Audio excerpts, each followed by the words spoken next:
is why it didn't happen like that. Now, that is the name, the title of my presentation, Romanticism, A Journey into the Life of Things. Now, that is a phrase borrowed from William Wordsworth's very well-known poem, Tintin Abbey. Now, in this session today, I will look at Romanticism mainly from two aspects, that is, the historical and the analytical, right? Romanticism, as we understand, and as our familiarity with the earliest examples of poetry right from the school guarantees us. I mean, we are introduced to the entire canon of English poetry with a few romantic poems, with Wordsworth's daffodils and what have you. Now, it is, one should understand, definitely a result of a historical phenomenon, right? The age, the unfolding of the age in which it was written. That is, let us consider it to be a product largely of the 18th century European situation, not only the British situation, but the European situation. And as I would like to look at, Romanticism definitely is a pan-European movement, just like Enlightenment is a pan-European late 17th and 18th century phenomenon. Right. Now, Romanticism stems ideologically from the Enlightenment, which marked, as you know, the triumph of scientific and systematic thought since the end of the 17th century in Britain and the larger Europe. Romanticism, like the European Enlightenment, is essentially also a pan-European phenomenon, and like the former movement, had its presence felt in the distant colonies of India and America as well. Now, as you know, that the Enlightenment had this excessive stress on rationality, analysis, and empiricism, right? Now, the meaning of Enlightenment is coming to light, which was alternatively referred to as Aufklärung in German and Éclaircisme in French. So that is the clarity in thought, clarity in perception.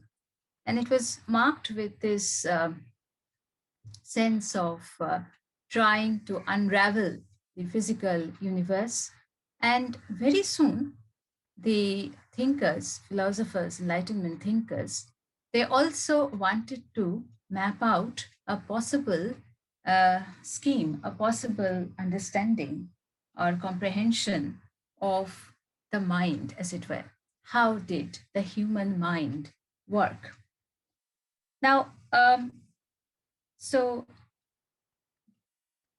apart from that, apart from this very inquisitive attitude, the Enlightenment also brought in to consciousness the cult of the individual as against the cult of the community, or the feeling of the community. That is to say, that the individual became more and more a point of interest. That is why the world slowly veered towards scientific analysis or systematic thought, which would allow the individual to come out of the clutches of the community, to come out of the clutches of the church administration as such. So sequentially, these changes were taking place.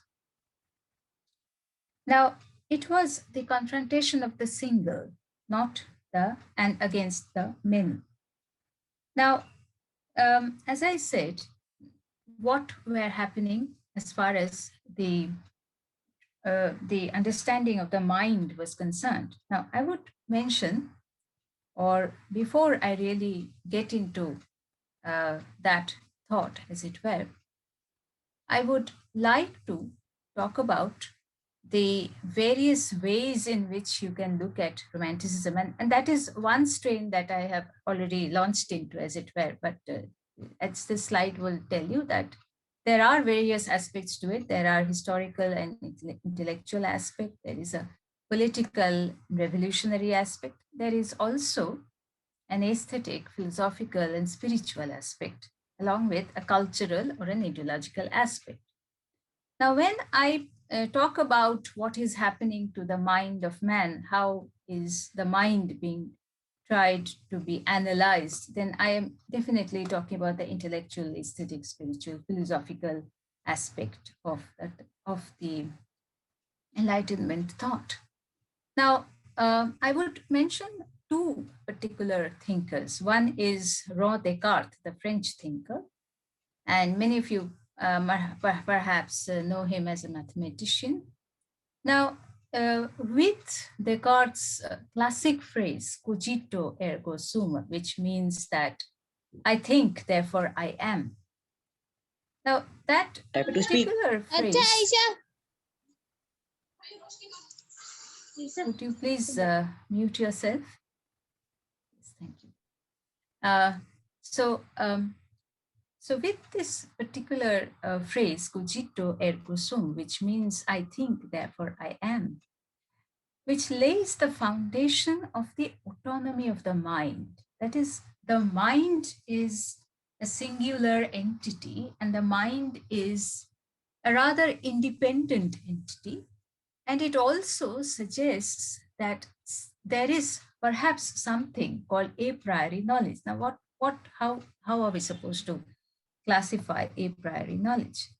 The other philosopher who was trying to find a map for the consciousness, for the human consciousness, is of course John Locke, right? Now, I hope you can see the presentation. Yes. Now I was talking about the mapping of the human consciousness, and I have already spoken about Rene Descartes, who had suggested that there is something called the mind, which is more powerful than one's. I mean, there is something innate about the mind which actually affirms our existence. In the phrase that he used, I think, therefore I am. Now, when you deal with romantic poetry, then it is the concept of the self, it is the concept of the being, which is, or which takes quite an importance in almost all of these poems by the romantic writers, romantic poets, for instance, Wordsworth or Coleridge or even Keats or Shelley. So this is the idea of the cogito, or the self. Now, while Rene Descartes was talking in these terms, the other philosopher or the other thinker that we have is John Locke. And John Locke really did not believe in the assumption of an a priori consciousness. Now, what John Locke talked about, John Locke's dates are from 1632 to 1704. Now, what John Locke talks about is the fact of a post priori consciousness, or a post priori knowledge, so to say. Now, he said that the mind is like a clean sheet or a tabula rasa, and the fact that consciousness is a sum total of all the sense impressions that kind of impinge themselves on the clean sheet called the mind of man. And consciousness is a sum total of the network of all these experiences as such. Now, as you can understand, Locke's idea of this kind of taking the mind to be a tabula rasa was definitely based on sequential reasoning and sequential ratiocinative thinking, as it were. And it was a result of the empiricism of the Enlightenment was a result of empirical thought, as it were. Now, these were the two schools of thought. These were the two schools of, the ways in which the mind can be, the workings of the mind can be mapped out, the Cartesian school and the Lockean school. Now, among the proponents of the Cartesian school, we have Immanuel Kant. A little later, we will be talking about Immanuel Kant. And I just like to focus on Immanuel Kant. Ruchi, have you been successful?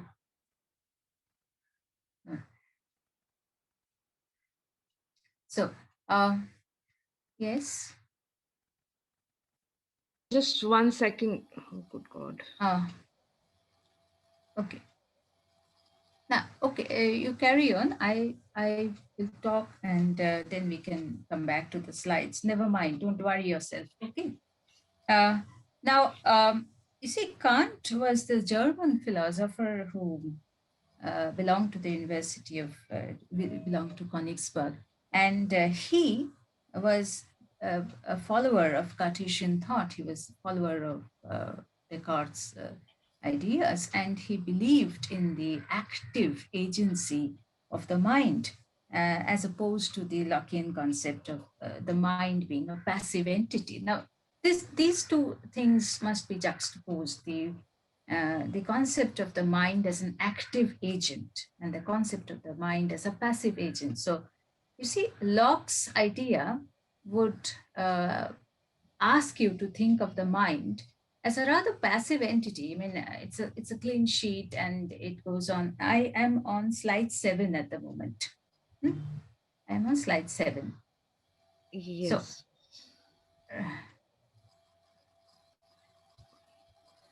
So, uh, yes. He was trying to look at the mind as an active agent. I mean, one of the ways you can define how do you explain the activity of the mind as such. Now, for instance, I'll give you a very real situation. I'll just talk about what has happened or what is happening right now. I mean, one of us is trying our best to show a presentation, and the other person is talking about and talking it out. And it depends on the mind, of course, to choose. The mind is in a position to choose between the two, and no one is actually going to tell you as to which one to choose. So the faculty of choice, as far as the mind is concerned, is what makes the mind an active agent as such. Now, the concept of this, the idea of the activity of the mind, is of course one of the foundational aspects about the exercise of imagination of the which is so central to the concept of romantic thought. Now, I'll get back to where I was talking about Locke and Descartes, and then I've come to Immanuel Kant. I'll get back to I'll revert to the other aspect of Romanticism, which is the historical aspect, which is the political aspect. You see, the age of the Romantic thought, the 18th century as such, has been classified by the historian Eric Hobsbawm as the age of revolutions. Now, revolution is a loaded term. It may be, there may be different kinds of revolutions, right? There may be political revolutions, there may be ideological revolutions, and there may be intellectual revolutions. All these revolutions are interlinked. Now, when Hobsbawm calls this age an age of revolutions, we will take into considerations two political revolution. One is the American War of Independence, which took place in 1775-76, The other is the French Revolution, which took place in 1789. The third is the Industrial Revolution, which dates, if we have to place a date, that is, which dates for our convenience, let us put 1760. And the last of it is a result of maybe all these revolutions, all these political, social, technological revolutions, is the intellectual revolution. Now, both the American War of Independence as well as the French Revolution is largely indebted to the ideas of the philosophers, as we all know. Now, out of them, let us talk about Rousseau, right? So, Ruchi, would you, if you just uh, go earlier, slide 5. So, Rousseau is often said to be the father of romantic thought. Now, while Rousseau is said to be the father of romantic thought, you should always understand that Rousseau began as an Enlightenment thinker and worked very much in the materialist tradition, so to say. But while he was working for the encyclopedists, he worked for Diderot and other encyclopedists, he propounded the theory of the state of nature, or the fact that man's uh, urge for property, man's instinct for property, is the sole cause for all kinds of corruption. Therefore, he was a primitivist by thought. He was a an advocate of the cult of the noble savage. Now, of course, Rousseau is not the originator of the term noble savage, but he believed in the concept of man's primitive nature, as it were, because it entailed a kind of uncorrupt existence, as it were. Now, apart from that, apart from the state of nature idea, Rousseau was extremely uh, uh, well known for his political philosophy. Those of you who study political science over here will be knowing he was very well known for his social contract theory. Okay. And that accommodated the general will. Now, you know that France at that time was a very strict monarchy, a monarchical form of government. And in that monarchical setup, Rousseau was preaching the concept of the general will. Therefore, he was very much in favor of a democratic form of government. So, the Bourbon dynasty, which was in power at that time in France, was extremely tyrannical, very oppressive. And finally, what happened in the in 1789 with the storming of the Bastille was because of several political immediate causes, like the essential supply was stopped, the soldiers were not receiving enough pay, and so on and so forth. So it was possibly, all these kinds of ideas were possibly burgeoning from Rousseau's ideas of the social contract and accommodation of the general will for the welfare of the society. So we will definitely consider the politics of it, the political thought of it, which actually resulted in the evolution of romantic thought as such. Now, therefore, we come to this understanding that, next slide, please, Ruchi, that uh, the Enlightenment, I hope I'm audible. Yes. The Enlightenment is, or rather, Romanticism is not actually the negation of the Enlightenment. Sometimes we have the feeling that Romanticism is escapism. It is not that, but Romanticism originated out of a critique of the Enlightenment thought. I mean, it was a reaction against the excessive stress on rationality and analysis that characterized the spirit of the Enlightenment, right? And Romanticism may also be taken to be a revolt against this excessive concept of rationality, empirical thought, and so on. Another thing which is very interesting is the fact of the plurality of this term, Romanticism. In fact, if you really try and understand or try and begin to analyze Romanticism, then you will realize that Romanticism is not one thing, but it is a plurality which may be referred to as romanticisms as such. Okay, so if you read A.O. Lovejoy's classic essay on romanticism, then you will see that even he has defined it as romanticisms and not romanticism. Next, the next thing that we need to discuss over here is that the nomenclature. I mean, romantic thought or romanticism, the movement of romanticism, of course, was not something that was there from its beginning. I mean, if we give an official date of um, the period of romantic thought, the period of the romantic period is roughly dated from around 1780 to say 1830, a period of 50 years. But from that time, romanticism or romantic were not words used to specify or describe this particular movement.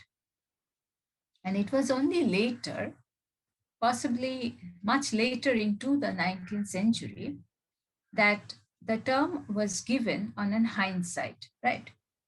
But what were the poets who were writing in the 1780s or 1790s? What were they called? Well, you know them, right? You have William Blake, Wordsworth, Coleridge, and then much later, Shelley, Keats, or a little earlier, Byron.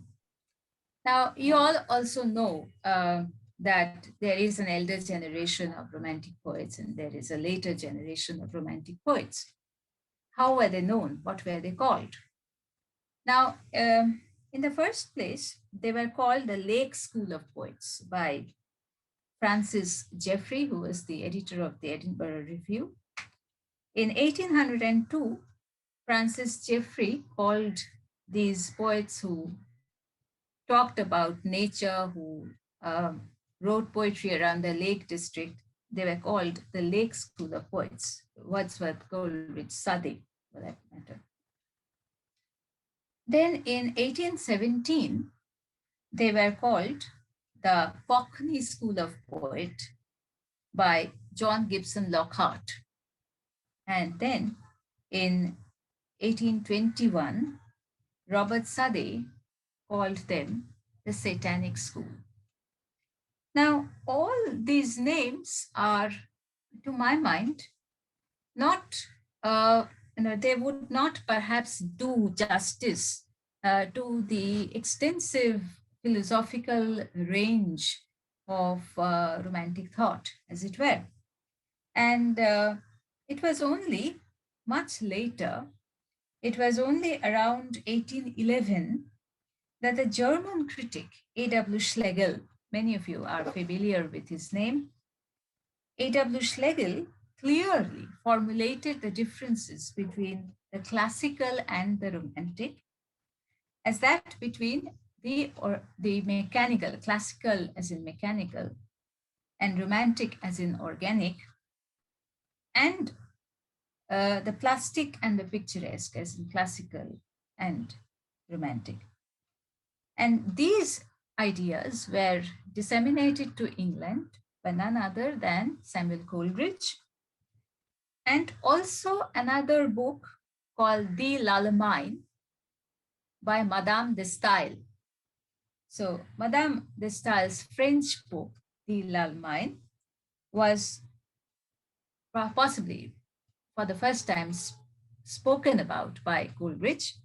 And that was how the differences between the classical and the romantic came to be formulated. And it was again much later that these poets or these uh, writers were labeled romantic. It's much later in hindsight, as it were. Now, as far as the political figures were concerned, I would like to mention one more person who is Thomas Paine. Now, Tom Paine was a British, and he was a very important figure in the politics of the 18th century, in 18th century European thought. Now, Tom Paine was a very important figure in the cause for the American War of Independence. Now, interesting, this is very interesting because Tom Paine himself was a British and he was in favor of the American War of Independence. Okay. And that was one of the reasons why he was almost blacklisted in Britain, and he migrated to France. And again, France was very much in favor of the American War of Independence. France was in favor of American independence, which is very ironical because they themselves believed in oppression as far as their own country was concerned. Now,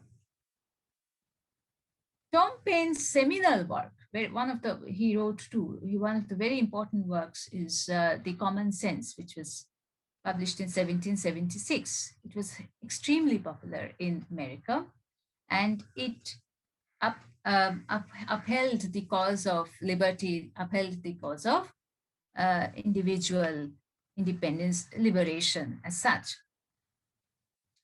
Now, just as France was in favor of the American War of Independence, Tom Paine was also in favor of the French Revolution. That means he was a democratist by thought. So he was in favor of a democratic form of government. Now, both France and England were monarchies. They had this monarchical form of government. Now, the people of France, or the philosophes of France, or the bourgeoisie of France, they were definitely revolting against the excesses of the monarchy. And that finally culminated into the storming of the Bastille in 1789. Now, in 1790, Tom Paine wrote his The Rights of Man.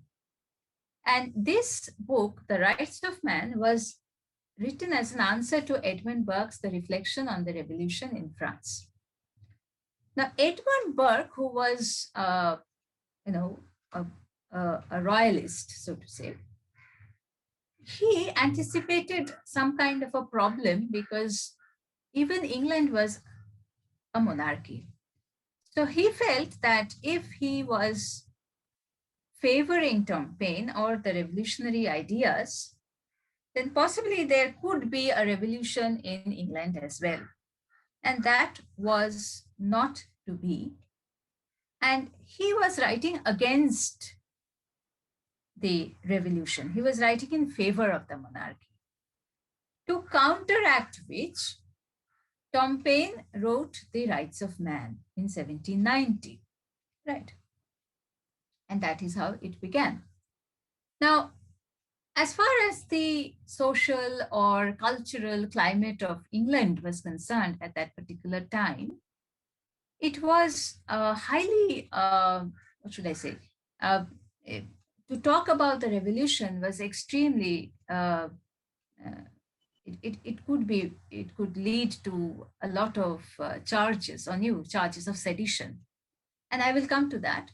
Although in almost in an underground capacity, there were a lot of revolutionary groups. There were a lot of Jacobins. There were a lot of pro-revolutionists, and a lot of people were in favor of what was happening in France, and they were all enthused and they were all encouraged with a dream of a new society which would have which would be based on the principles of liberty, equality, and fraternity. So that was the golden dream. That was the dream of a new era, so to say. And among these people, you have William Godwin, you have Joseph Priestley, you have Joseph Johnson, you have William Blake, you have Wordsworth, you have Coleridge, and several others. Now, Wordsworth was there in France for a very long time. From in 1780s, early 1790s, he was in France. And if I'm not wrong, he returned in 1793. And the period between 1792 and 1794 was the very, can we go to the next slide, please, Ruchi? Which will show you a painting by Eugène Delacroix. So this particular painting, you will see, it's the figure of liberty with the French flag rushing along, raging along, a crowd of soldiers, a crowd of dead soldiers. And it is the figure of, it's kind of championing the cause of liberty, as it were. So this is a very revolutionary kind of a picture. And it also underlines, it's by Eugène Delacroix. The painting was done in 1830. It's called Liberty Leading the People. Now, you will see that what I was about to just mention, the period between 1792 and 1794, which is also referred to as the Reign of Terror, which signified a kind of mindless violence resultant of the anarchy of 1789. You see, it was also when the king and the queen fled, and there was nobody to take charge. There was absolute anarchy, and which resulted in a mass carnage of lives, resulting in a lot of loss of lives and disillusionment. Now, finally, let's go on seeing the slides, Ruchi. The next one is a painting by Jacques-Louis David, which also show the anarchical nature of the revolution. The next slide, please. Where it is the intervention of the Sabine women. You see that even the women have come down on the streets, and this is a spoof on the, all these paintings would show you exactly what happened. This is the castle of prison house of Bastille, which is at the background, and it will show you the the storming of the Bastille in 1789. This is the real scene, what was happening in France. So with the mindless violence and with the mass carnage of lives, what actually happened was a large-scale anarchy, and there was no revolution in the sense of restoration of order on the lines of liberty, equality, and fraternity. So before the violence could be curbed, the violence could only be curbed with the rise of Napoleon. So the next slide will show you, hello, can you not hear me? We can, ma'am. Yes, you're audible. So, right. We can hear somebody you. was asking. Okay. So you see, the rise of Napoleon was the rise of another dictator figure who actually could restore order. So you see, the revolution, the dream of the revolution of 1789 was actually not to be. Now, this kind of collapse of the ideology, this kind of collapse of a thought pattern, led to severe disillusionment among several people, and even across the border in England, right? And when you see people, the conservatives like Wordsworth or Coleridge, it took a lot of time for them to grapple with the collapse of the ideology of the revolution. And it was then that they concentrated on the other aspect, and that is the aspect of turning to nature for some kind of poetic sustenance or some kind of spiritual sustenance as such.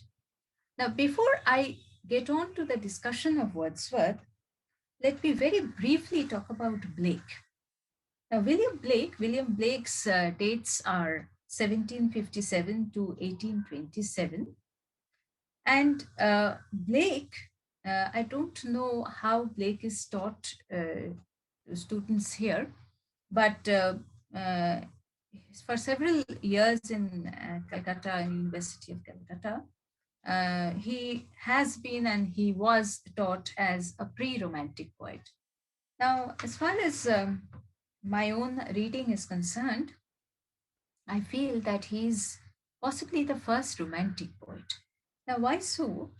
Because he was an out and out revolutionary. As far as his ideas were concerned, his passion for his work was concerned, he was extremely revolutionary.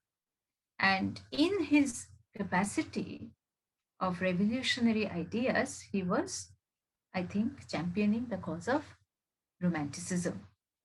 Now, very briefly, a few ideas of Blake. I think you have Songs of Innocence and Experience, as I was just talking to your teacher over here.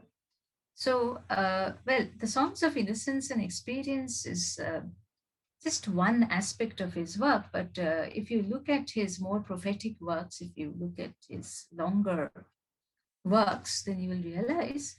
And if you look at The Marriage of Heaven and Hell, maybe you are looking at it to some extent, you will see that Blake was against empirical thought. In fact, he was against three of these very well known figures in the history of English philosophy, English thought: Francis Bacon, Isaac Newton, and John Locke. Now, Newton had just emerged to be one of the greatest scientists of all times in the last century.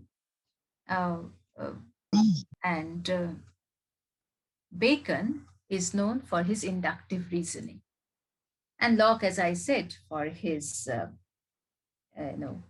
ideas of empiricism. Now, Blake believed that everything cannot be explained in terms of empirical thought, absolutely quantified analytical thought.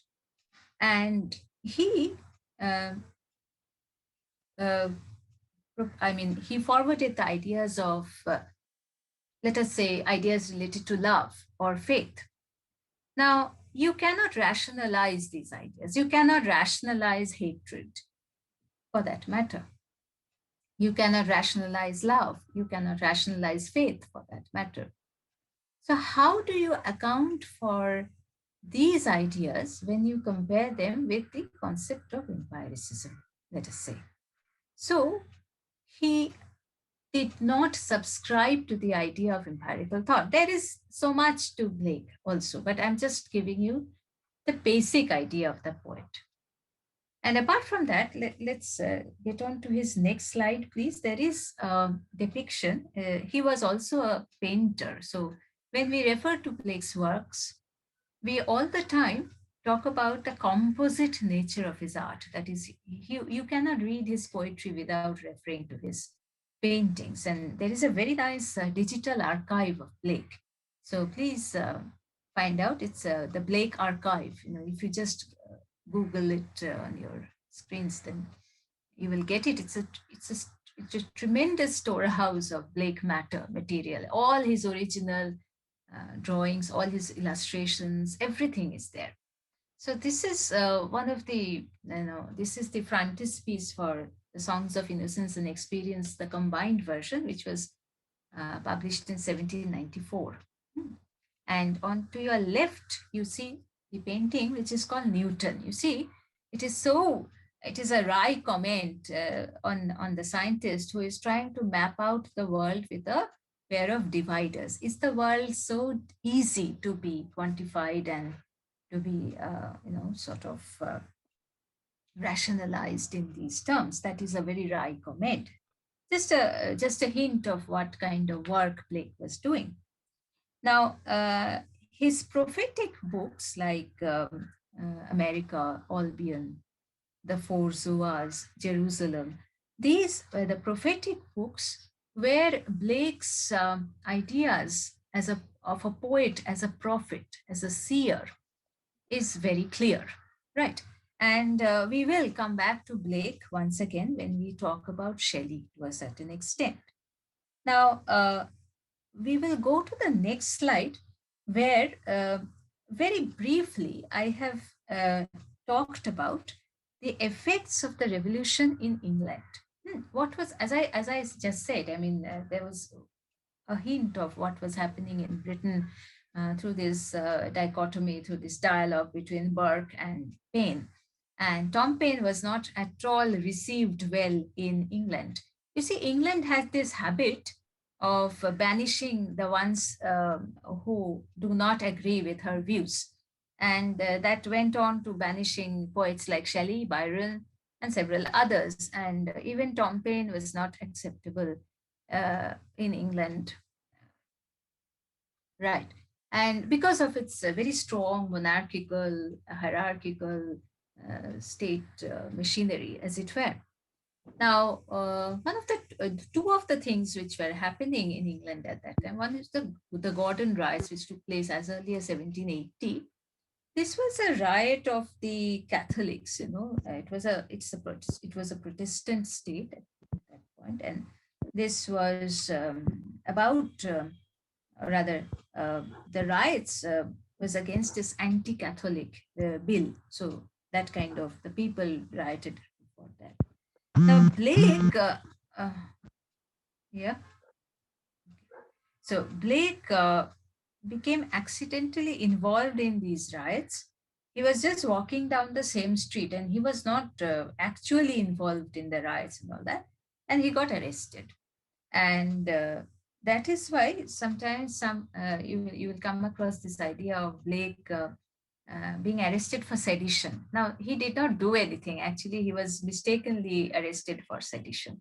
So these were the kinds of events. Now, that this will prove how anti-revolutionary the British people were at that time, and how very sensitive, because they very much knew that something very turbulent is brewing in the shores of France. The other thing which happened is the Peterloo massacre, which happened in 1819. Now, this happened just in the same manner as the Jallianwala Bagh massacre, which happened exactly after 100 years, you see, 1990. So, you see, what was happening was a few workers were agitating, and this is very interesting, because the Peterloo massacre, although it falls very much within the Romantic period, quote unquote, it also heralds the beginning of the trade union movement in several ways, and later Victorian people, and the concept of uniting for a cause and revolting for their own demands actually started with the Peterloo massacre thing. And these workers were agitating, and then the people were fired, just exactly like in the same manner as General Dyer fired in the Jallianwala Bagh meeting. But the point is, the loss of lives were much less. And although the loss of lives were much less, it had a deep impact on the people of England, on the intellectuals of England. And the Peterloo massacre is also in the background in Shelley's poems, The Mask of Anarchy, Revolt of Islam, and so on. And the other poem, which is very interesting, is Keats's Ode to Autumn. You see, Ode to Autumn is often heralded as the most balanced, tranquil of his odes. But while he was writing it, the aftermath of the Peterloo massacre was quite fresh in his mind. So these are very interesting echoes as such. But please do remember about the Peterloo massacre. Because it's very significant in terms of the Industrial Revolution, in terms of the trade union movement, in terms of romantic thought and everything, in terms of the revolutionary spirit of the people. So, as far as the political setting is concerned, these may be considered. Now, as I was just saying, on the other hand, what was happening to the people?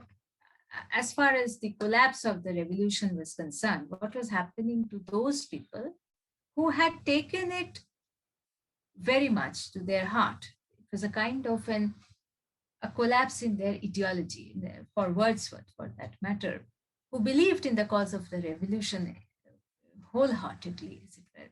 And so did Coleridge. What happened to them?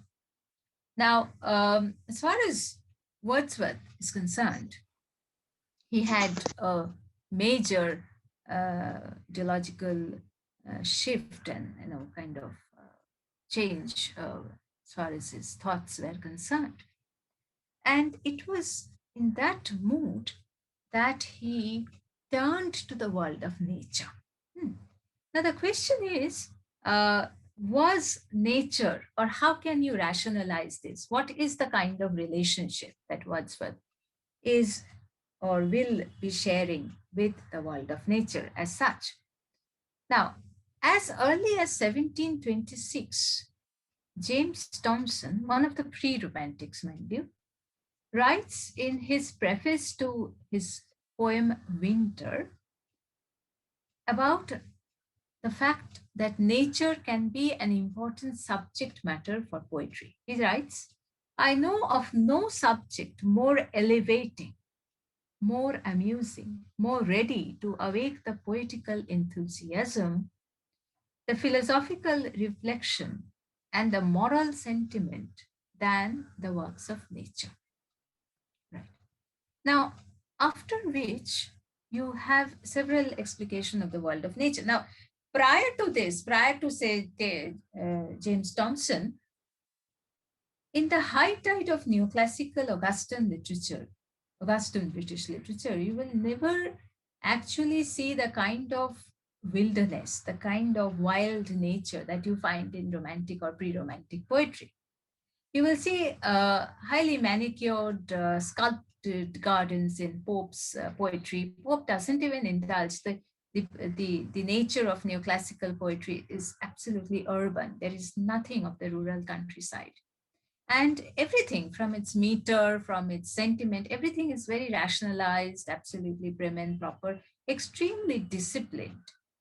Now, with the pre-romantics, and you have the cult of the sentiment, you have the cult of sensibility, the entry of sentiments as such in poetry. And by the time Wordsworth is writing, suppose he's writing his Tintern Abbey, which is, there is a particular date, 13th July, 1798. And there is, the very first line, 5 summers have passed with the length of 5 long winters. It shows a passage of time. It shows the length of time as such.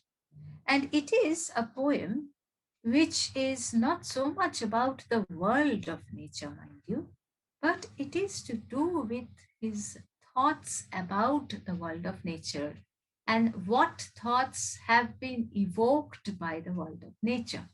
So it is a kind of a commemoration, let us say. It is a kind of a celebration of the kind of relationship that Wordsworth shares with the forms of phenomenal nature. I will read a few lines and I will then go into the discussion of the title from here. Hmm. So, please permit me to read a few lines. These beauteous forms, I'm reading from Tinton Abbey, these beauteous forms, through a long absence, have not been to me as is a landscape to a blind man's eye, but oft in lonely rooms and mid the din of towns and cities, I have owed to them in hours of weariness sensations sweet, felt in the blood and felt along the heart, and passing even into my purer mind with tranquil restoration. Feelings too of unremembered pleasure, such perhaps as have no slight or trivial influence on that best portion of a good man's life. Not nor less, I trust, to them I have owed another gift of aspect more sublime. That blessed mood in which the burden of the mystery, in which the heavy and the weary weight of all this unintelligible world is lightened. That serene and blessed mood in which the affections gently lead us home. So we are laid asleep in body and become a living soul, while with an eye made quiet by the power of harmony and the deep power of joy, we see into the life of things. Now, what Wordsworth is talking about is not just plain description, but he is talking about uh, an organic relationship that he shares with the forms of nature. And what is more important, there is a passage from the physical, the corporeal, into the realm of thought. So, from the sensations to the physical sensations, from perceptions to the realm of thought, and from the realm of thought into the realm of the spiritual. So this is a tripartite, a kind of sequential development or an evolution of thought, as it were, where the mind is laid asleep and the body is has dissolved until you feel the pleasure of kind of not only sublime, but you are in a kind of a blessed mood that helps you look into the life of things. Now, what is this life of things? It is the apprehension of a connection between all forms of life, as it were, which as and later in the same poem he says, I felt a spirit that runs through all thinking things, that rolls through all forms of life, not only in the in the blue sky and the ocean, but even in the mind of man. It is the same circuitous spirit, as it were. The sentiment is also echoed in Coleridge's poem. It's there in the slide. You don't need to right now go to it, but just listen to what I have to say.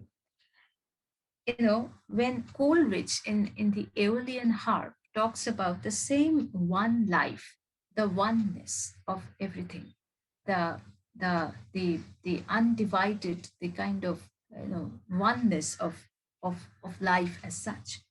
And he says, oh, the one life within us and abroad, which meets all emotion and becomes its soul. A light in sound, a sound like power and light, rhythm in all thought, and joyance everywhere. Methinks it should have been impossible not to love all things in a world so filled with the breeze, where the breeze warbles and the mute still air is music slumbering to her instrument. So you see, between Wordsworth and Coleridge, now Wordsworth is writing that poem in 1798, and a little before that, Coleridge had already talked about it, the spirit of the one life, which he has already talked about in the Aeolian Harp. Now, you may explain this with all kinds of theory. You may explain it with the pantheistic cult. You may explain it with the you may explain it with the ideas of Neoplatonism. whatever. But what is important over here is the fact that both the poets are looking into a kind of oneness, a kind of spiritual identification, which is total between the world of phenomenal nature and even the mind of man. Now, how is this possible, or is there a philosophical explanation for this? Now, this is on slide number 19. I'm sorry, Ruchi, you have to do a lot of, you know, going up and down, but otherwise, I did not really know how to do about it. Now, yes, that is Friedrich von Schiller. Now, in the year 1795, Schiller had written this treatise on naive and sentimental poetry, which actually gives a theoretical or a philosophical basis where the world of nature can, or rather, the relationship between the world of man and the world of nature can be established. Now, what is the theoretical perspective? Now, these are the first few lines of the essay or of the treatise. He says, "They are what we were."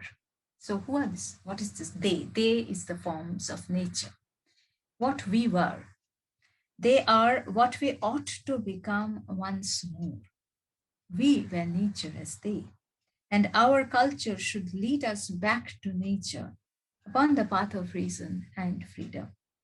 They are therefore at the same time a representation of our lost childhood, which remains eternally most dear to us. Hence, they fill us with a certain melancholy. At the same time, they are representations of our highest perfection in the ideal. Hence, they transpose us into a sublime emotion. Now, that is exactly what uh, Wordsworth is talking about, the kind of inherent bond between the forms of nature. What is it is not only phenomenal nature, it is not only a tree, it is not only a hut, it is not only the mountains, but it is the realization of that spirituality. The same spirit, the same spiritual force which runs through the forms of nature as well as as well as the mind of man. Now, the concept of the sublime, once again, is definitely indebted to Edmund Burke's philosophical inquiry into the origin of our ideas, the sublime and the beautiful, which was a treatise published in 1757 when Burke was only 27 years old. Now, this is a Burke which is very different from the one who writes the reflections on the revolutions in France, which is around 1789. By then, Burke had become a very ripe politician. And this is the young Burke who writes about nature and who writes on the sublime and the beautiful as such. But whatever it is, what Burke has written in the philosophical inquiry of the sublime and the beautiful is absolutely fundamental to our understanding of Wordsworth's concept of the sublime and also the cult of the sublime, which is something extremely intrinsic, something basic in the understanding of the romantic ideas or romantic thoughts, romantic philosophy as such. Now, these are again the first few lines of the essay. Whatever is fitted in any sort, what is the sublime? Whatever is fitted in any sort to excite the ideas of pain and danger. That is to say, whatever is in any sort terrible or is conversant about terrible objects or operates in a manner analogous to terror is a source of the sublime. That is, it is productive of the strongest emotion the mind is capable of feeling. So, anything which is extremely powerful, and for example, death. Now, nothing can be more powerful than death. Anything which evokes terror, anything which evokes horror, anything which evokes a strong passion. You really cannot rationalize those, right? Can you rationalize terror? Can you rationalize fear, for instance? Now, the next slide will tell you how it is. It shows two paintings over here, and you will see that they are paintings by John Martin, who was a very reasonably well-known painter during that time of 18th, 19th century England. And you see the concept of the sublime is conveyed over here. And you see, that, look at this figure right at the top of the cliff, the fear of heights, let us say. Now, that is extremely irrational. That is not rational. I mean, if you ask yourself, why am I afraid of something? Suppose you're afraid of darkness. Suppose you're afraid of heights. You will not find any rational answer. No. But what is important is the fear. So that is exactly the realization, that is exactly the understanding, apprehension of what the sublime is all about. The sublime is a feeling which is extremely powerful. It gives you an insight of something which is great, something which cannot be absorbed, something which cannot be rationalized. That is the sublime. Now, perhaps the one representation of the sublime, not only in Wordsworth's poems, mind you, but also the representation or taking into account the aesthetics of the sublime is what I refer to as that of Gothic literature, the Gothic interlude, as I have called it in the next slide. Now, the Gothic uh, is a very brief kind of an interlude in the history of Romantic thought and in the history of 18th century thought. The 18th century is extremely vibrant, very complicated. You have the rise of the novel on one side, you have pre-romantic, romantic poetry, you also have Gothic. Now, around the middle or a little into the middle of the 18th century, you have this class of literature, which generally in fiction, which is extremely popular. I mean, it makes use of all conceivable, all possible emotions like horror, fear, bloodshed, violence, rape, abduction, incest, anything on earth. And you have these very well-known books, Castle of Otranto, then and Radcliffe's books, Matthew Gregory Lewis, Horace Walpole. And these books were extremely popular. Castle of Otranto, you have ghosts, you have castles, you have rape, you have incest, you have this, that, bloodshed, everything possible under the sun. Now, these books were extremely popular. They were the earliest examples of bestsellers, mind you. But what happened by the 1790s, however, the popularity petered away. And then what happens to the aesthetic of the Gothic? What happens to the representation of Gothic? Where does Gothic vanish? Suddenly, if a type vanishes, where does it resituate itself? So I think the Gothic finds a place or resituates itself in the representation of the romantic supernatural. Now, what is the romantic supernatural for that matter? For example, if you have read Coleridge's Rime of the Ancient Mariner, there is this very old figure which comes running at you with eyes blazing, and he stops you. And, and he makes it a point to, uh, to listen to his story. Now, you don't know what it is that grips you, but it is a kind of an uncanny fear. It is that uncanny fear, mind you, which Coleridge was supposed to address when writing poetry for the anthology of the lyrical ballads. Now, that brings us very clearly to the two texts which are referred to, which may be referred to as manifestos to Romanticism. But just one little second. Now, one part of the Gothic survives in the idea of the supernatural, romantic supernatural. Hmm. And you know that if you have, or if you have read Mary Shelley's Frankenstein, then there too Gothic has survived. Of course, there are various ways to look at Frankenstein, but one of the ways to look at it is to look at isolate Gothic elements in it.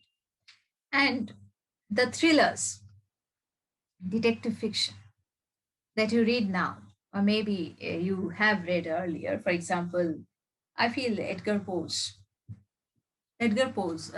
stories are absolutely Gothic in the spirit and the tenor of their writing. Edgar Allan Poe's short stories, or the very gory kind of fiction that you have, it's thrillers and detective fiction even now. So those are the places where the Gothic has actually shifted and found little corners for expression as such.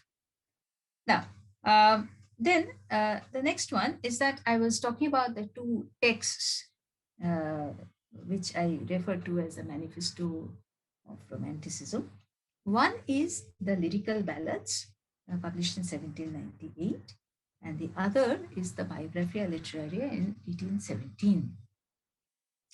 The lyrical ballads was actually a work of collaboration, literary collaboration between Wordsworth and Coleridge, the first edition being published in 1798.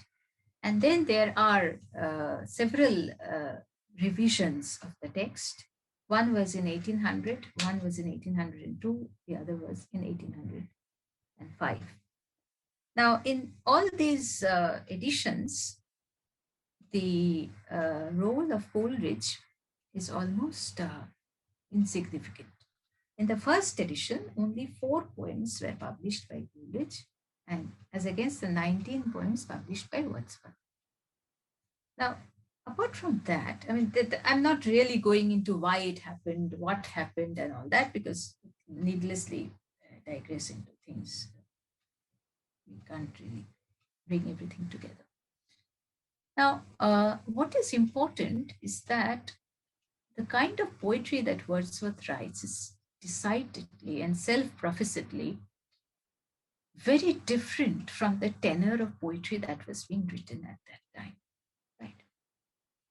And Wordsworth makes it very clear in the advertisement to the 1798 edition.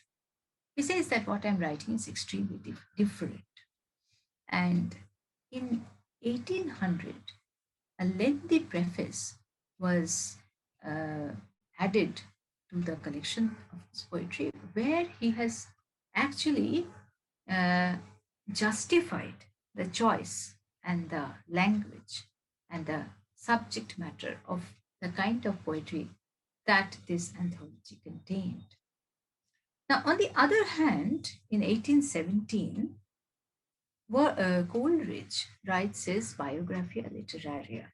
Now, what is Biographia Literaria? It is actually a literary biography where Coleridge talks about how his own thoughts have evolved. And you are asked to read certain chapters of the Biographia Literaria for all your university courses, which takes into consideration chapters 4, 7, 13, 14. And you can read any number of chapters, but these are the chapters which are earmarked as important. Now, in both these texts, mind you, both the poets address important issues like who is a poet, what is poetry. Now, what they were doing, of course, was trying to rationalize the status of poetry. Now, this, you remember, this is something which is extremely important for our understanding of the position of Romantic poetry. Now, it was a time, mind you, the 18th century, 19th century, 18th, 19th century, it was a very important time of all kinds of development, industrial revolution, colonial expansion, scientific development, while these are happening in the literary cultural field, there are several other things happening in the social and cultural world. Hmm. You see, the concepts of class, the concepts of industry, the concepts of development, the concepts of the emergence of a reading public, the concepts of emergence of a creative artist, the reality of art, all these concepts are coming out. The concept of art as well.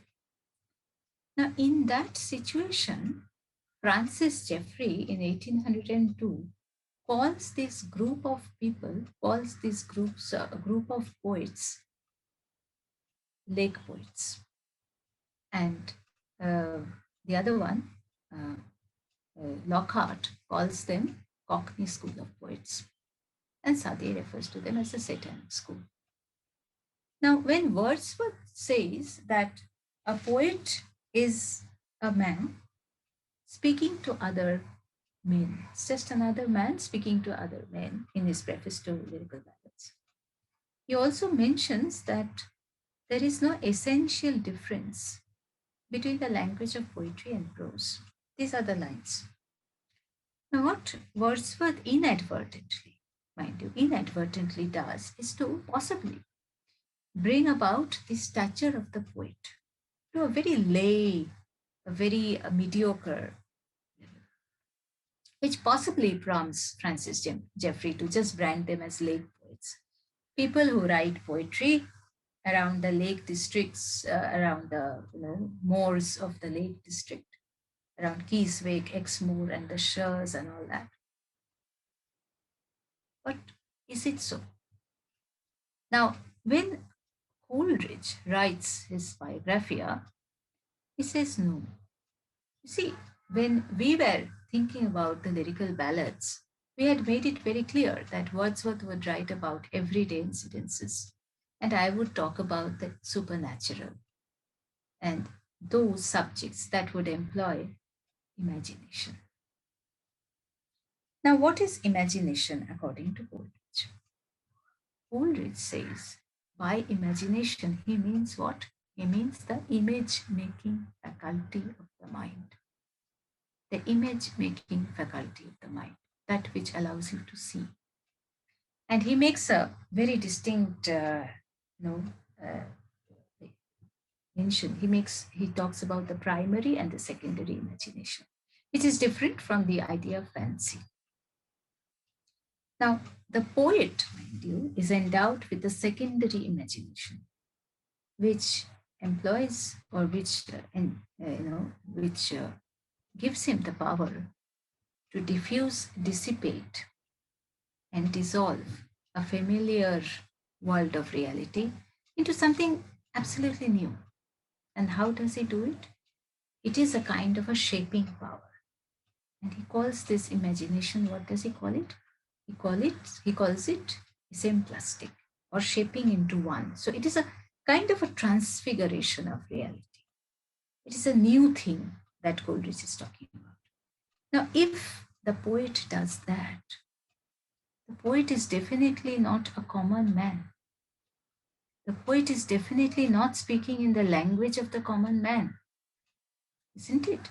So he, in a way, exonerates the charge on the poets that they are primitive, that they know nothing. And in a way, celebrates the poet as a creative artist, as a maker of new things. Aristotelian, very Aristotelian.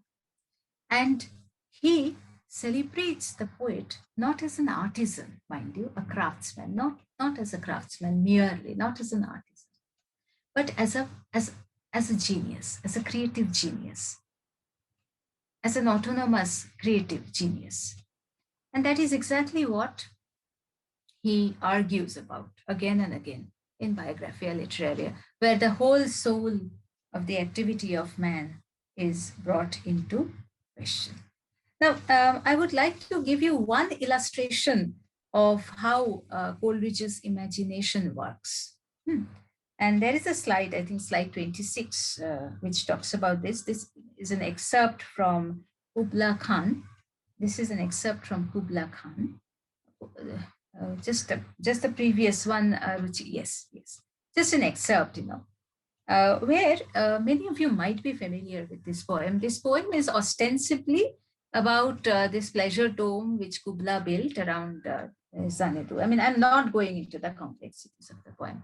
Now, that is the first 35 lines, after which 35 lines. Now, after which the poet, there is a shift in the tenor of the poem. And he says, he suddenly brings this identity of I, the cogito, as I say. A damsel with a dulcimer in a vision once I saw. It was an Abyssinian maid, and on a dulcimer she played, and so on. That sunny dome, those caves of ice. So, she talks about this, and on her dulcimer she plays, singing of Mount Abora. Could I revive within me her symphony and song? That is point one. Just concentrate on that point one. And then he talks again of the sunny dome, those caves of ice, and all that. Now, this kind of, previous to that, he refers to a situation where he would build that dome in air. Now, you see, the poem has a history. There is a history of he, being interrupted in his imaginative recollection of his dream and so on. And then he says that this man from Pollock came, and it seemed that my thoughts had been interrupted. And I had already composed about 200 or 300 lines prior to that, but because of this interruption, everything just fled. It was just like a stone has been thrown in the stream of my imagination, and after which the ripples created would never stand still. And my entire strain of thoughts severely dissipated, and I could not compose. But the point is, he is talking about rebuilding. He is talking about building the pleasure dome in the air, and also about recounting the music within himself. So what he is actually doing is he is giving to airy nothing a local habitation and a name, which he writes clearly in his biography. So this kind of giving to airy nothing a local habitation and a name is what is the product. That is the poem that has come out with. And that is the finished product of Kubla Khan. Now, the matters get complicated because Coleridge says that Kubla Khan is a fragment. Now, perhaps Kubla Khan is a fragment because he makes it like that. He says, he gives the poem that kind of fragmentary outlook and see a seemingly incomplete idea, because he says that I could not recollect. My ideas were totally shaken by that interruption, and I could not recollect, as it were. This is markedly different from what Wordsworth would say. He says poetry is recollection in tranquility. What poetry is recollected in tranquility, and poetry is nothing but a spontaneous overflow of powerful feeling. So as far as Wordsworth is concerned, Wordsworth can recollect. And the products of his recollection is what you see in Tintern Abbey, what you see in The Solitary Reaper. The music in my heart I bore long after it was heard no more. But as far as Coleridge is concerned, he makes a new entry. He makes a new addition to the understanding of poetry, and that is the incomplete poem. the fragment, as it were, which is a new way of looking at poetry, which adds, where you can add your imagination to understand. So that is Coleridge's own, as it were, uh, you know, uh, what should I say, addition to the identity or to the understanding of poetry as such.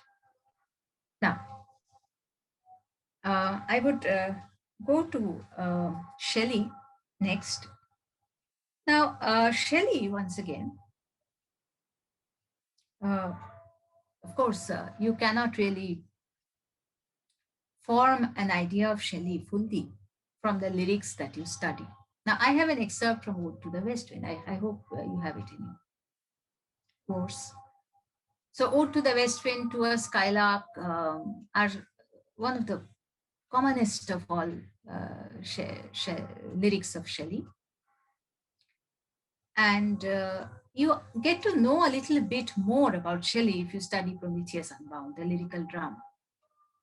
Now, Shelley is very, well, Shelley suffers from a lot of misrepresentation, let us say, because Shelley is often served to you in terms of lyrics. I mean, if you read Prometheus Unbound or Alastair or other of his, The Revolt of Islam, or any of his longer works, you will understand that he is very political in nature. His life was based on Rousseauistic principles of being so close to nature that he had a very free kind of life, and he believed in the kind of order talked about by Rousseau, and he also had a very social kind of philosophy. And that is very evident if you read his Defense of Poetry, or Defense of Poetry, which was written, mind you, in 1820, but published much later in 1840 after his death by his wife. It was an answer to Thomas Love Peacock's Four Ages of Poetry, where he has absolutely condescended on the present poetry as such. He talks about the four ages of poetry: iron, gold, silver, and brass. Brass being the present age of poetry, where he very graphically, very clearly talks about Wordsworth and Coleridge doing nothing almost. And it was provocative to say the least. And although Thomas Love Peacock was a very good friend of Shelley, he wrote out an answer to that, and that was a defense of poetry, where he says that poets are the prophets of the world, that the world has profited from the poets from time immemorial, and they help you to look at things in the correct perspective. And poets are also the unacknowledged legislators of the world. Now, what Shelley says is about the legislators of the world, but he also adds that word unacknowledged. Therefore, the poet does not have the power, nor is he apprehended in that proper light. Now, one of the contentions of Thomas Love Peacock was that where is the position of poets in this highly scientific, highly industrialized, highly developed world of ours? Now, as an answer to that, Shelley says that poets have been there forever and ever. And Shelley, you must be knowing that Shelley was himself a keen student of science. He was extremely keen on all the physical sciences. In fact, he was almost an expert on alchemy, other sciences as well. His poems will tell you, if you read To the Cloud or most of his, you can make out that here is a student, here is a poet who is very keen on science. Now, the particular extract that I have over here harps on that same concept of the Aeolian harp, the concept of making the poet's soul resonate with the world of nature. So, again, that one theory of the life of things, as it were, the organic quality that runs through all these poets. It runs through Wordsworth, it runs through Coleridge, it runs through Shelley. So, make me thy lyre, even as the forest is. What if my leaves are falling like its own? The tumult of thy mighty harmonies will take from woe the deep autumn, and so on. And lastly, he mentions the trumpet of a prophecy, O wind, if winter comes, can spring be far behind. So it is this, Shelley was extreme radical, and he has always kept the dream of revolution alive in him. You see, his sympathies with the Peterloo massacre, his sympathies with the trade unionists, his sympathies with the common man is always there. And his principles have been also taken by Marx to a certain extent. And when Gandhi went to Jallianwala Bagh after the massacre, he recited from Shelley. So these are very interesting facts about Shelley, and I'm not going into the colonial reception of Shelley because that will take you God knows how many. Anyway, so um, so from there, I would come to the apprehension of Keats. I will go on with this idea of science and romanticism. Now, Keats was also a very well. The idea of Keats that is given to you, I don't know. The most recent biography of Keats by Nicholas Rowe is something of an eye opener because he recreates the identity of the poet as a very impetuous, impulsive, aggressive to some extent poet who clung to his hopes of survival and hopes of really making it big in the world of poetry. Now, Keats's credo, what would be Keats's defining characteristic? What would be Keats's most important characteristic or aspect, let us say? One is the pleasure pain equivalence, so to say. The other would be Keats's sympathy for, um, you know, for uplifting the cause of poetry or magic or imagination. In one of the letters, he writes, uh, what the heart seizes as, no, the I forget the exact lines, no. The truth of the heart's imagination, so to say. I'm sorry, I cannot quote right at the moment. But what is he trying to say about science, since we're talking about science and the scientific temper? Now, in his long poem Lamia, Book 2, which is also written in 1819, there is a very classic, mention as such. He talks about, I'll just read and it's clear to you. Do not all charms fly at the mere touch of cold philosophy? There was an awful rainbow once in heaven. We know her woof, her texture. She is given in the dull catalogue of common things. Philosophy will clip an angel's wings, conquer all mysteries by rule and line, empty the haunted air and gnomed mind, unweave a rainbow as it were erewhile, made the tender person Lamia melt into a shade. Now, the immediate context is the fact that Lamia, who is actually a serpent in the guise of a woman, a beautiful woman, and she is getting married to Lysias. At that particular moment, Apollonius comes and reveals her true identity. Now, at that moment, the transformation takes place from the beautiful woman to the serpent once again, and Lysias dies of heartache. Now, the comment over here by the poet is that why should you all the time speak the truth? Do not all charms fly at the mere touch of cold philosophy, cold rationality? Leave something to the imagination. For example, there was once an awful rainbow in the sky, but the scientists have looked at the rainbow not as the rainbow, but as the seven constituent colors of light, the post Newtonian physics, as it were, the scattering of light. So, all these tensions are there, you know, and in our effort to analyze things excessively, we know the woof and warp of every texture, but of the magic of life, the magic of the angel will always be lost when philosophy clips its wings. We all the time conquer all mysteries by rule and line and empty all kinds of magic, as it were.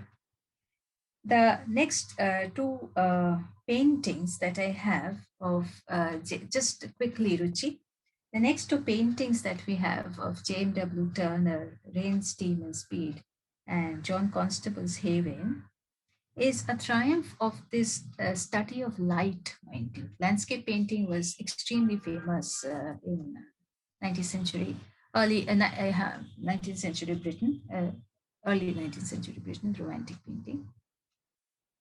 Both Turner and Constable were landscape painters, and you will see the bright colors, which is also a result of the study of light, right?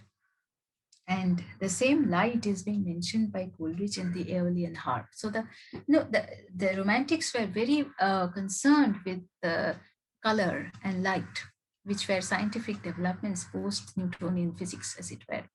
So that is one part of it.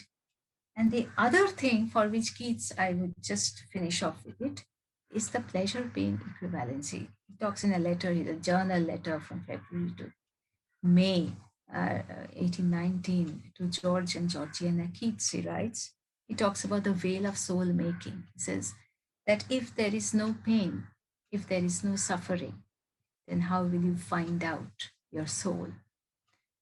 The making of the soul must come out of suffering. Now, he was writing this at the moment when he was slowly being conscious of the fact that he might also be a patient of tuberculosis, that he has a very uncertain future. His career is lying somewhere, totally as a gamble. His relationship with Fanny Brown is not possibly not going to work out, and so on. That is very uh, turbulent kind of realization that he's writing. And he writes his second Ode on Melancholy, where he writes, in the very temple of delight, veiled melancholy has her sovereign shrine. Though seen of none save him, whose strenuous tongue can burst joy's grave against her pallid fine. His soul shall taste the sadness of her mind and be among her cloudy trophies hung. Now, these are the romantics, as you can see. As far as Keats is concerned, the pleasure pain equivalence will be there throughout throughout his odes, through in the Nightingale Ode, elsewhere also. And we have the identity of the romantic as one who uplifts or upholds a kind of an original, organic, expressive point of view. The romantic is the lamp of luminosity as against the mimesis of the classicist, the image of the mirror, the image of imitation of the classicist. And as I understand, the romantic is, or romantic thought is all about upholding the power of the cogito, the power of the sentient mind, the power of the independent, active agency of the mind over everything else, which actually identifies and apprehends the life of things. Thank you so much.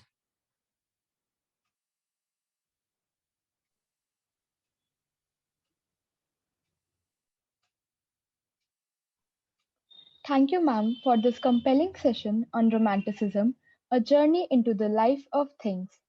We would now like to invite the audience to ask their questions. Students can write down their questions and comments in the chat box or can unmute themselves and ask their questions directly.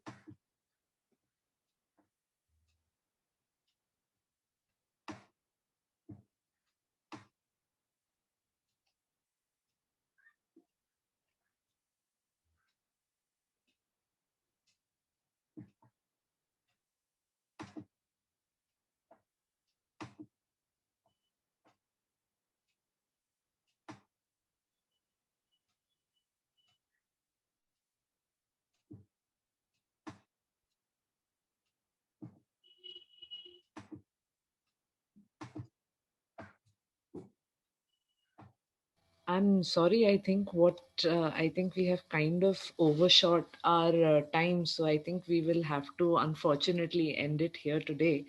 So, if Yashvi, can you take over, please? Sorry, ma'am. Before Yashvi, can I please say something? Yes, ma'am, please. Yeah.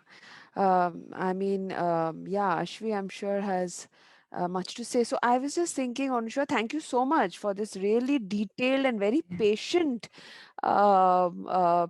lecture. I mean, seriously, obviously, I mean, I'm sure the students have benefited much from the presentation, and because the second years at least are currently doing the romantic period, if they, Okay, I mean, they've had a very long day, and if they could have given a I patient agree. hearing, they would have, yeah, they would have immensely benefited. So if students, and I think by now they must be really tired, Onushwa. So Tired, can I I, know. And if they have questions, if they have queries, can I please forward your email address to them, or sure. yeah, No so problem at all. No problem immediately at all. they can get in touch with you whenever it is convenient, because I'm sure Absolutely, things will absolutely. come up as and as we get to read, because I think Ruchi is also doing Frankenstein, so I'm sure they would have Okay, okay. this whole So, science and art paralleling of each yes, other. all these So, are very important aspects of the period. It's very important inroads into mhm. the way you look at it, actually. Yeah, so I was, in fact, I thought I'd ask you a little bit if you could tell our students a bit about Godwin and this whole culture that this whole kind of Anne Radcliffe kind of fiction, the Gothic literature and Frankenstein. But I don't think we have time for. But I mean, I seriously, if you were to ask me a question, that is, if I were to ask you a question, sorry, then that is the question, or that is perhaps what I would have wanted. Okay. So quickly, if you give us a few lines, if that's Um, possible. yes, actually, it was a kind of, underhand kind of a situation, you see, um, because, in the house of William Godwin, they had this dinner. Oh, just a second. So these people who were sympathetic to the cause of the revolution, they would meet over dinner at the house of William Godwin, where Richard Price, Joseph Priestley, William Blake, Wordsworth, Coleridge, and Tom Paine, when he was illegally present in England, they would meet up and they would discuss all these Jacobin thoughts, and they would make plans and all this. So very, very revolutionary aspects to these meetings. And there was this common publisher or bookseller, Joseph Johnson, who was the literary agent, should I say, or a publisher, or whatever, bookseller, who was involved with getting commissioning Blake's works, as well as selling copies of Common Sense and Rights of Man. Is and they would meet, and very much later, actually, Mary Wollstonecraft would also come and join them much later, a few years later. And much later, mind you, much later, possibly well into the 19th century, Shelley would also frequent these kind of gatherings, and that is how Shelley came to know Mary Shelley, the daughter of Mary Wollstonecraft, and that is how he developed this association. I mean, he was quite close to Godwin, and he believed in Godwin's ideas, political justice, And there are many shifts in Shelley's ideas, Shelley's thoughts, actually. We're talking about that. So that Yeah, is I'm one sure that'll part of take up it. another half an hour to It at will. least an hour. So So that thank you so much, Anushua, for I joining. And hope the yes, students profited, and I hope I was yeah, if you permit us, trying to. and if the students are keen, can we share your PPT, or is Yeah, it sure, sure, copyrighted? sure, Yeah. sure, sure. So No, if no, the no. students are interested, then yeah, and yes, Yashvi, please take over. Thank you so much, ma'am. It was a very wonderful session, and we definitely were profited a lot. So, honorable principal, respected Dr. Burr, and all the guests present here, it is my privilege to give a word of thanks and conclude this session. I, Ashwi Singhal, on behalf of English Department of Janki Devi Memorial College, would like to thank our principal, Professor Swati Pal, for always encouraging and motivating us. Thank you, Dr. Burr, for acquainting us with your analysis of Romanticism, a journey into the life of things. We thank you for sharing your knowledge and time with us. A big thanks to Surinder sir for handling out all the technical aspects of the lecture. I would now like to conclude this session by once again thanking Dr. Burr, all the teachers, students, and everyone present over here. We are very grateful and delighted to have you here. Thank you and have a Thank great you. day ahead. Thank you so much. Thank you to Thank you, all my Yashvi. Thank you, colleagues and Anushua. students. Thank you. Thank you so Yeah. much. Thank you so much. Thank you. Thank you, Ruchi, for painstakingly going over the PowerPoint like that. No, no, not. It I must have been actually was. so No, I was bothering. having so much fun like going through the presentation that I think I lost track because I was reading the entire presentation. I think I lost track when Good. you And said and You have Yashvi, it now. So, Yashvi, a special thanks to Ruchi ma'am for constantly taking care of the association Zoom handle. Anushua, I mean, I just have to tell her. Definitely. I'm so sure, dependent on sure, her. I sure. can't tell you. Absolutely. Thank you. Thank you for arranging the whole thing. Yeah, thank you, Thanks a Anushua. lot. thank you Yeah, so we'll be in much. Thank touch. you. Bye. Okay. Yeah. Yeah, definitely, definitely. Uh, Thanks all of you and the students for patiently hearing. I think it can get a little bulky at times.